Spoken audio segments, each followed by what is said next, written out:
Oh, hi, podcast listeners. There's many ways you can listen to the Real Nerds podcast. You can subscribe on iTunes. You can also subscribe on Stitcher Radio. You want to send us a Twitter message? You can do that. It's so easy, at Real Nerds. Like us on Facebook, Real Nerds Podcast. You can visit our website, realnerdspodcast.com, where there'll be a lot of articles for you to not only read, but to listen to our previous shows. Do you like your stories told through pictures? Then you can also follow us at Real Nerds on Instagram. You can also call us, 720-6nerds5. Thanks for listening and enjoy the show. Camera, action! Well, a real nerd knows who shot, and a real nerd can follow the plot, and a real nerd can... talk film! I'm sorry. Take it outside.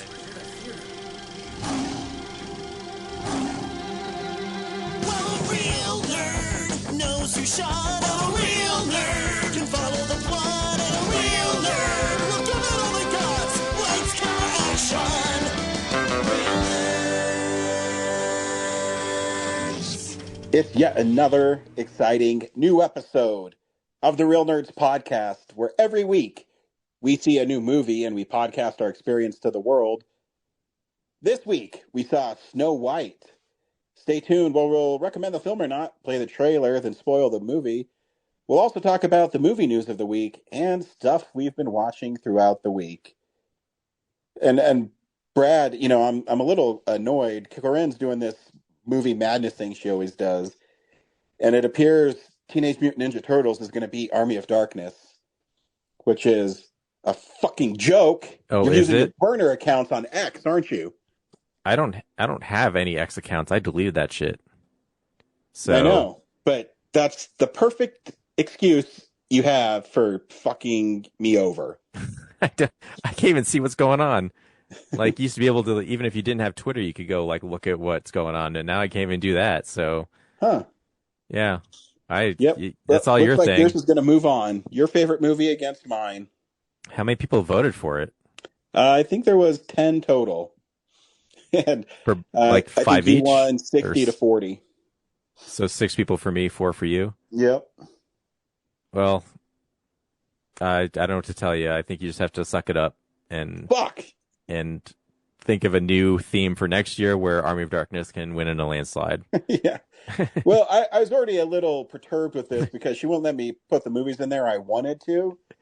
Because she said, yeah, you can't use the movies I've used before. I don't know why that's a rule, but whatever. Yeah, I don't know.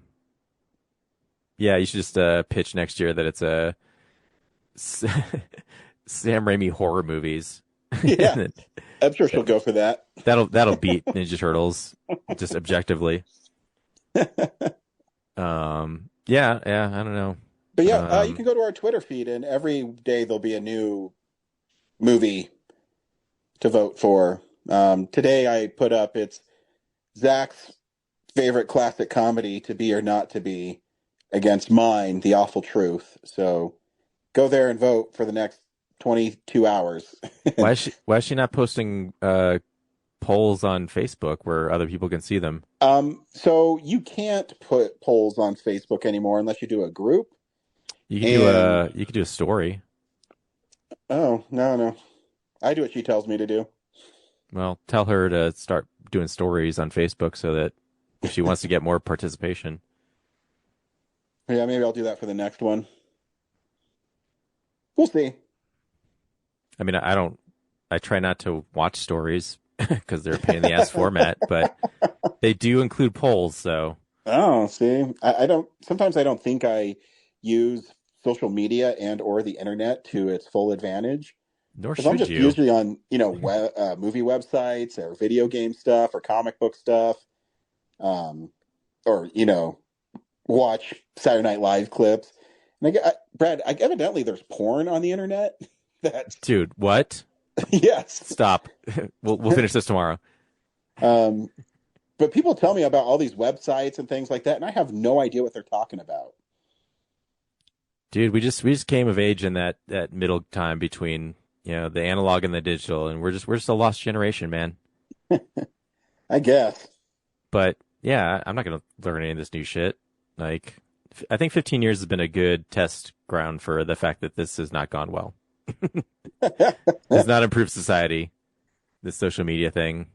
Yep. I remember back in 2004 when I didn't know about social media, and then someone said, like, hey, you should get a MySpace account. And it was all downhill from there. MySpace is still a thing. It is a website that exists, yes. Yeah. I can't access it. No, I just remember just clicking on it one day. But I remember with MySpace, I was always, what should I have in the background? And I thought I had the coolest background when it was a Spider-Man 2 poster. And I was, now my top friends know what my favorite movie is. Yeah, like I did love MySpace for the customization.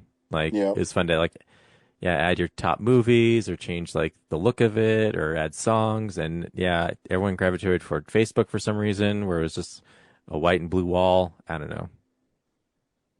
Yeah, my guess is that the interface on Facebook is more friendly. And then it filled up with bullshit article sharing, and then that was the end of it. I know. I try really hard to fuck with the algorithm, but I noticed on my feed about 80% of it is suggested pages. Yeah. Suggested products or suggested pages, yes. But, hey, feed us more connections so we can take our stats to our billion-dollar shareholders and get more money. Get fucked. I'm not creating for you assholes. Yep. Yeah, I grow all my stuff organically now. I don't do the pay $10 to get more reach, because when James and I did that one time, I went and I looked at the likes that we were getting. They're all like bots. They're not even real. It's crap. Yeah, we bought some advertising for Open Screen Night. Didn't do shit. Yep. Well, you're not a Nazi and a billionaire, so I guess, they just don't care about you. Yeah, I just can't relate. Yeah. This week, Brad, we saw Snow White. Do you recommend Snow White? Yeah, it's pretty impressive. Some of it's kind of goofy and corny. Like, the new songs stand out in direct opposition to the old ones. They do update the old ones pretty well for modern sonic sensibilities, I guess. And a lot of the art direction is pretty good. Yeah, and some of the story changes are great. But yeah, I don't know. There's just some stuff that just felt cringy and dopey. Yeah. Yeah. What'd you think? I agree. I thought this movie was great. And one of our mantras of our podcast is we go into every movie expecting it to be good. And when I was seeing the trailers and the stills from Snow White, it was cringy to me. And I go, man, I don't know how they're going to pull this off. The CGI little people, I'm just I don't know. And but then you watch the movie, and the art direction, because they made it look like a fairy tale, like a book.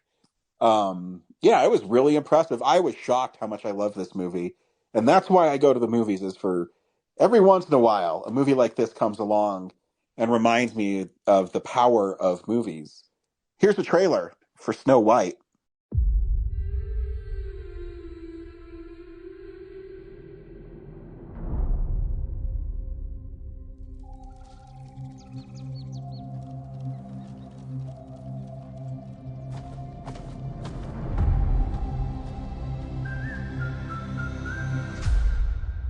So, whistle while you work.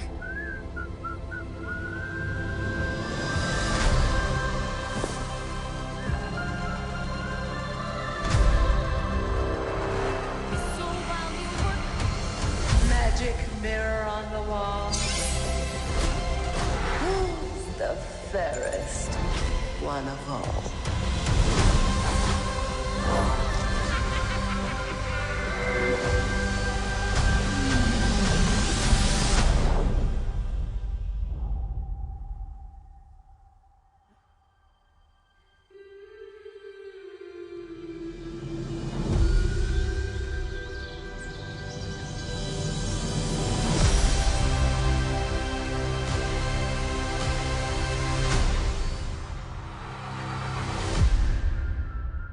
Snow White, you know the story. This one follows it pretty closely. It does take some liberties with, maybe liberties is the right word. I guess they've made it more modern in a way that makes sense to me. This uproar, because we have to talk about it because it's all people were talking about, Rachel Ziegler being, a Latina. And I know, dude, I know. You're still there. You didn't die, did you? Sorry, I blacked out. What happened? Okay. So this fake character that never existed, got it. That never existed, was cast not by the color of her skin, but by the ability of the actor portraying Snow White, which, by the way, if assholes actually saw this movie, she is fucking fantastic in this movie. Oh, can she sing? Yeah. Is that why she was hired? She can sing? Yeah. Well, she can sing, but also she is, I think she's fantastic in the movie. And I was already a fan of hers from West Side Story. Another one people really didn't see is that they should see. But that girl is talented, man. I'm telling you. Because the big change to the story is she decides to take on the queen herself. And instead of, dropping a rock on her, she decides to use the goodwill that she's earned with the people, spoilers, in her village to basically not go to war and use common sense on why the evil queen should not be in charge. And there is something to be said for that, and there is no prince in it. The love interest is more of a Robin Hood guy. Yeah. But it follows the rest of the plot pretty closely. It gives you more about her parents dying and why her stepmom is, the queen, which, by the way, too, I thought the costumes in this film were incredible. Gal Gadot's evil queen really stood out. They used purples and greens and blues, and it was awesome. Mm-hmm. Yeah, and even the Seven Dwarfs, I was like, man, the CGI, I don't know. But as you get into the movie, I don't know if you felt this way, Brad. As I got into the movie, I kind of got lost in it, and they didn't bother me as much. Yeah, I kept early on I was like, oh, I don't know how this is gonna go, but yeah, by the end of the movie I was like, oh, I accept this. Like there's a little uncanny valleyness to it, but at some parts they're like, holy, that looks like a dude's face. Yeah. But my mind kept wanting to like think of them as, like a modern animated movie would probably put like famous people in each of those roles. Yeah. And I was like, none of these people are people I recognize, but they definitely motion captured somebody. Yeah.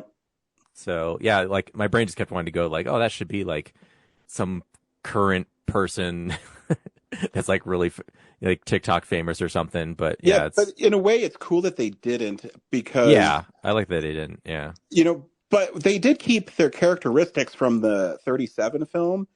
You could pick them up immediately. There's one point where, and this is what I'm talking about, dude. Like, this movie pulled on my heartstrings because there's a part where Snow White is discovered by the dwarves, and she's in their home, and they get in a fight, and they kind of make fun of Dopey, and he goes outside, and this is the stuff I love that you do with these films, and this is why I think Cinderella was so successful too, the live action one.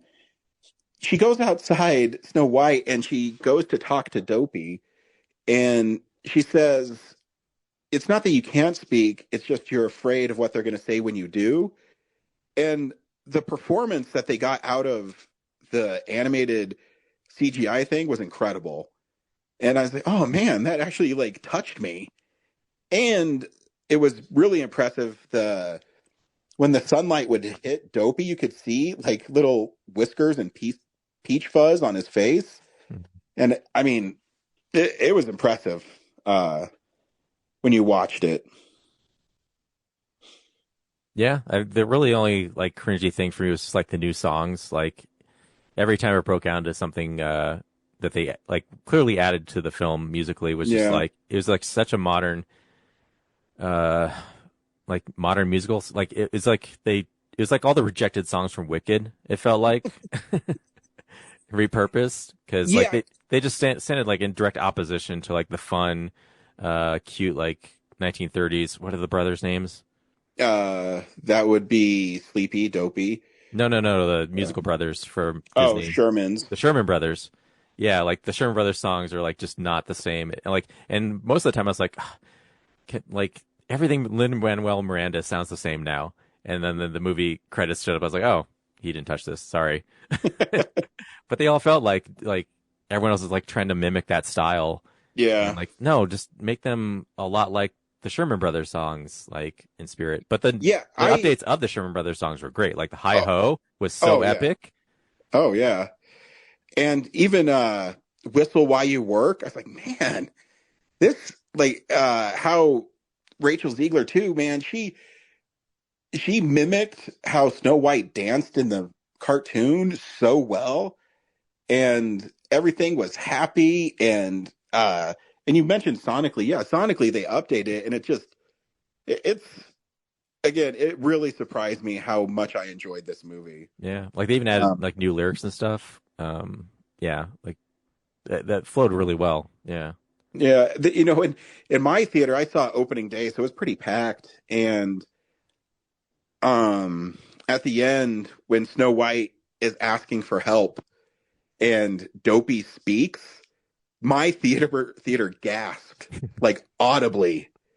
So it was kind of a cool little moment in there too. And then you find out that he's the narrator of the story is a sweet little touch to the film. Yeah. I was pleasantly surprised, and I loved the little storybook kind of sets they built, with the lighting, and the cottage was the one that really stuck out to me. That felt like it was a storybook kind of style. Yeah, I love them bringing back the storybook like opening, where the actual like physical book opens and closes, and it has like that Technicolor look to it. Yeah, I agree. They should keep doing that. Like imagine that for like a modern one, like Lion King or Mulan. That would have been great. Oh, that would have been. And when you see this one, it just makes me bummed more that how Pinocchio turned out. Oh, they did do that dirty, didn't they? Yeah, they had talent, but then they had that talking like seagull and stuff. Like, what the fuck is this?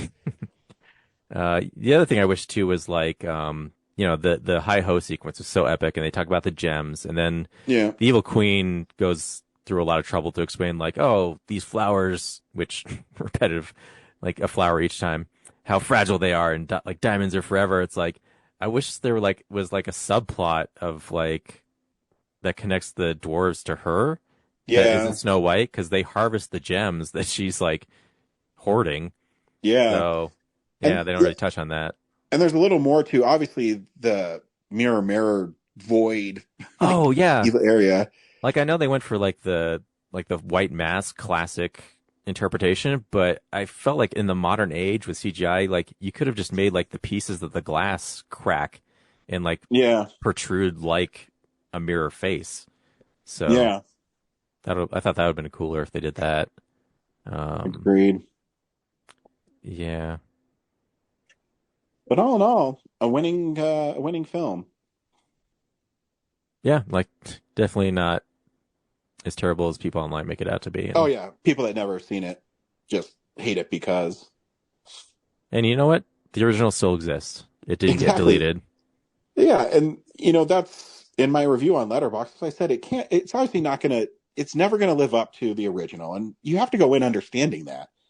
But you should also go in understanding that it's good, and people put a lot of work, and they did a great job with the film. So, go in with an open mind is all I say. Yeah.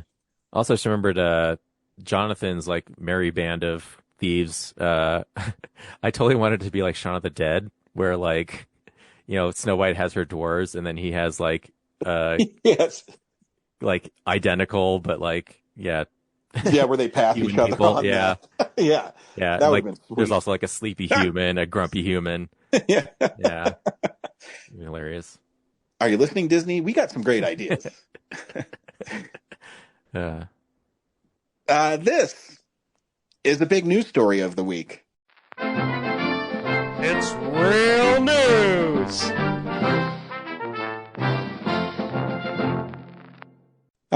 The big one that popped up on my feed today, Brad, is they cast Linda Cardellini as Pamela Voorhees in Crystal Lake, the prequel, long gestating, often delayed prequel to Friday the 13th that's coming to Peacock.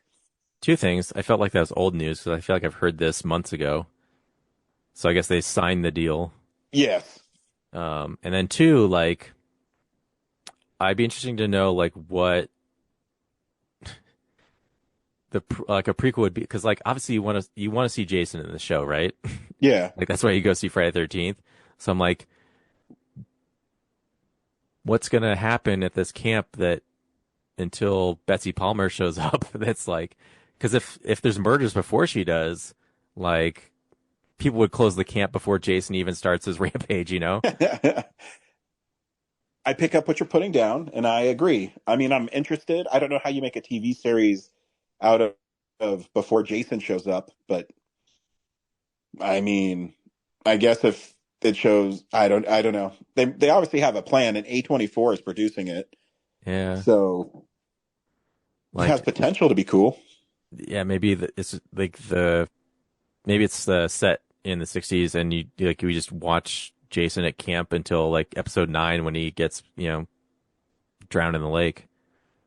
Yeah. So it's like this kid getting bullied at camp for like 8 or 10 episodes. Yeah. Again, I have no idea, but I'm interested because I like this. And Linda Cardellini's complaining to management, Karening out. Yeah.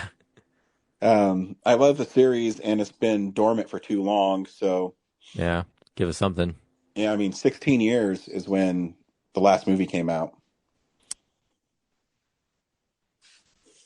Lousy. And that's the news of the week.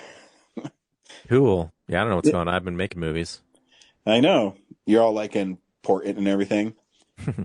We watch film throughout the week in a segment I call What We've Been Watching. So, yeah, this is the stuff we've been watching. Brad, what'd you watch this week? Since we didn't do a weekly episode for it, I watched Novocaine. Oh, nice. And that's fun. Nothing like big, but it's just I think if you're looking for a movie with like a lot of creative kills or torturing human beings, then yeah, this is a good one. All right, I'm on board. I'm on board. Jack Quaid is this bank assistant manager who cannot feel pain. He has a specific condition that I can't recall the actual name of. It might be made up. I don't know. But in the terms of this movie, he can't feel pain. And then he meets this bank teller he has a crush on. They hit it off. And then she gets abducted by some bank robbers. And then he's like so enamored with her that he decides to go on a rampage trying to track them down and get her back. And I think the only like thing that rubs me wrong is so he can't feel pain, but he can feel pleasure. So like when he eats pie or bangs her, he feels that, but he can't feel pain stuff. So I'm like, like they make a big deal about he can only eat like milkshakes or ground up food because he's worried he'll bite his own tongue off because he can't feel his tongue. But I'm like, okay, he can feel pleasurable things, but he can't feel his own tongue if he's like, I don't know, like why. You'd think it's just nerve endings would be screwed up. Yeah. But yeah. So there's just like some kind of like rules things that throughout that I'm just like, okay, I'm not quite sure, but let's keep going. So yeah, he gets the shit beat out of him. And then towards the end, he gets like really fucked up. And his beating the bad guy part isn't quite as like awesome as it should be.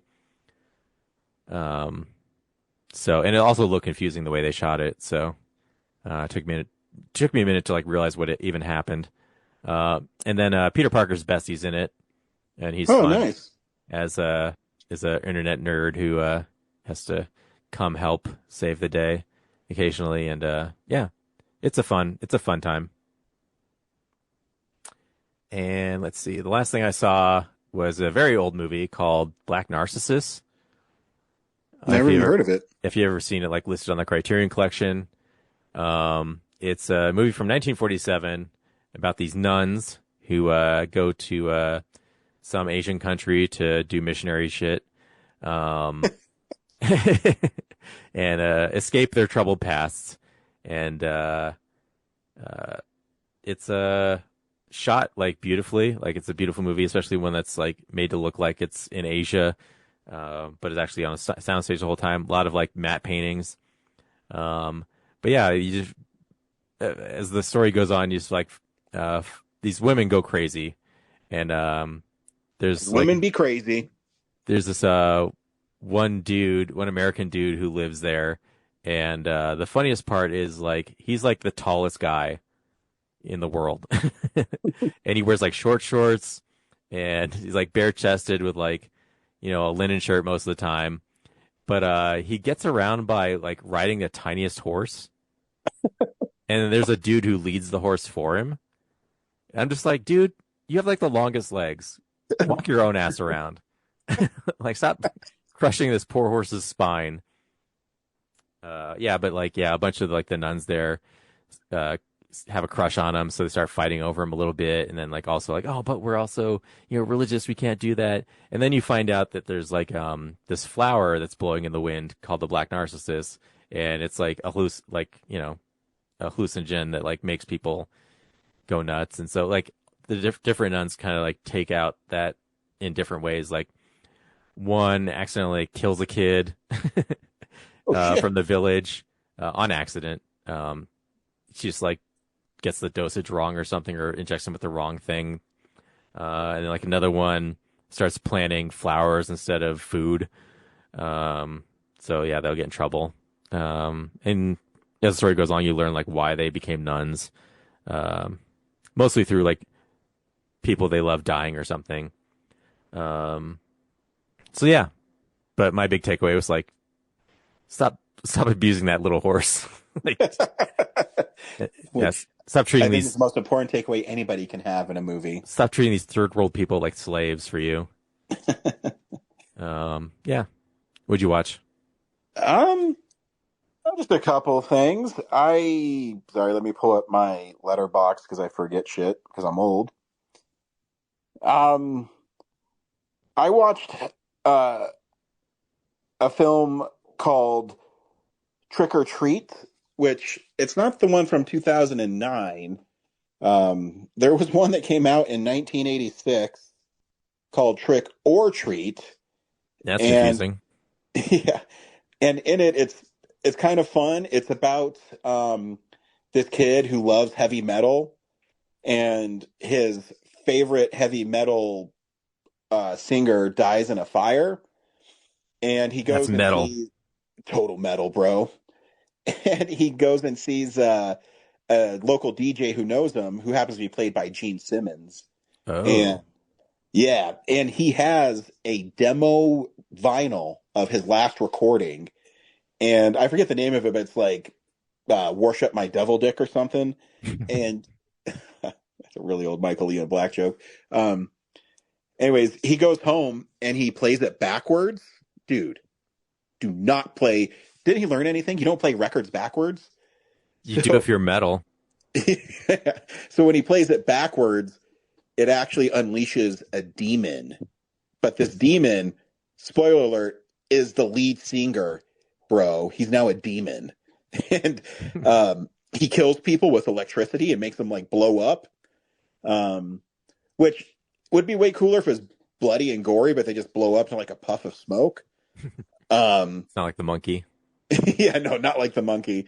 But the heavy metal music was pretty cool, and it had like a 1980s charm to it. I had never heard of the movie, but I kept on hearing that it was kind of a cult classic.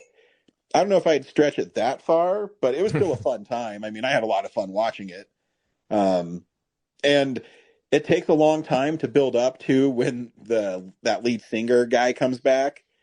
And when he does, it's kind of like a Carrie homage, because he shows up at the Halloween dance at the high school and just starts, zapping people with his electricity. That's kind of a waste of the title Trick or Treat.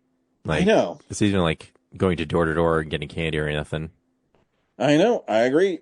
But he does have this cool power where he can reach through TVs.